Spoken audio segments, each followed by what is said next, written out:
बिस्मिल्लाहिर्रहमानिर्रहीम। अस्सलाम वालेकुम व्यूअर्स। अब हम करेंगे 3.14 यानी कि 3.14। यहाँ उसने कहा हम आपके पास रेसिप्रोकल्स हैं, ये वाले जितनी वैल्यूज हैं ये रेसिप्रोकल्स हैं ऑफ वाई। अब नंबर 1 बात आ जाती है कि रेसिप्रोकल होते क्या हैं। जिस तरह से पिछले क्वेश्चन में मैंने बता दिया है रेसिप्रोकल होते क्या हैं। अगर मैं कह दूं आपको what is the reciprocal of x, तो आपको ये पता होना चाहिए रेसिप्रोकल ऑफ एक्स जो है वो होता है 1/x। इसी तरह रेसिप्रोकल ऑफ वाई ये होता है 1/y, और इसी तरह z का होता है हमारे पास 1/z।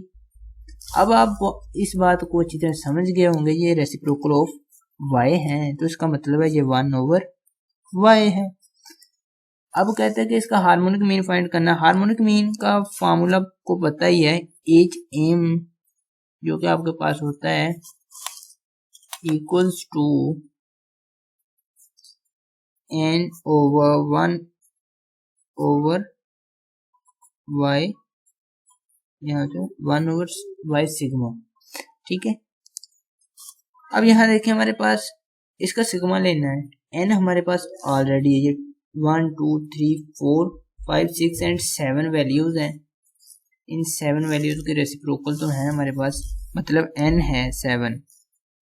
अब इन सब को कैलकुलेट कर लेना है आपने। आप इसे कॉलम के तौर पर भी लिख सकते हैं, यानी कि ऊपर से नीचे को, और साइड को भी इसी तरह जिस तरह रोज में रोज की सूरत में भी आप लिख सकते हैं। अब इसका सम ले लेता हूं मैं कैलकुलेटर से, वीडियो पॉज करके। ठीक है स्टूडेंट, ये देखिए मैंने इसका सम ले लिया है। ये आ रहा है हमारे पास 0.1386। उम्मीद है आप लोगों के पास भी यही आ रहा होगा 0.1386। अब n डिवाइड बाय 0.1386। अब डिवाइड किस तरह से करना है आपने, इस आंसर को इसी तरह रखेंगे। ठीक है, डिवाइड प्रेस करेंगे, सॉरी डिवाइड प्रेस करने से पहले आपने क्या करना है, 7 प्रेस करना है।